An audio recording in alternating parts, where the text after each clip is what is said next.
2012 urtean 800 urte beteko dira, Espainiak Nafarroa konkistatu zuela, eta Nafarroa konkistatu zuela erranten dugunean, erran nahi dugu Euskaldunon azkeneko egitura soberanoa. Nafarroa garaia eta Nafarroa beherea konkistatu zituen. Odoltxo izan zen oso, eta orduan gertatutakoaren ondorioak oraindik orain pairatzen ditugu. Ikuspegi politikotik zer esanik ez, baina baita ikuspegi kultural eta linguistikotik.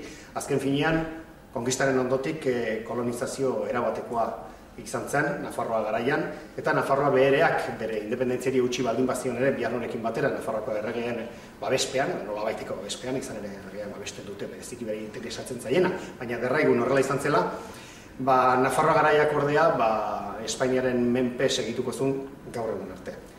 Horrek erran nahi duen guztiarekin, eta horrexegatik hain zuzen ere uste dugu bereziki interesgarria dela Amaiurko herriak egin duen aldarrikapena. Euskal Herriko herri guztiei zuzendu zatzaile, eta erraten die bat egin dezatela berarekin, gertatu zena gogoratuz, gertatzen ari zaiguna ohar gaitezen. Gertatu zena gogoratuz, gertatzen ari zaigunaz ohar gaitezen. Bereziki hori azpimarratuz, adierazi behar duguna da, ekimen honek abian jarriko dituen gauza guztiekin bat datozenei lagun dizagutela, hori eskatzen diegu, eta udal mugimenduarekin batera herritar mugimendua osa dezagula guztion artean.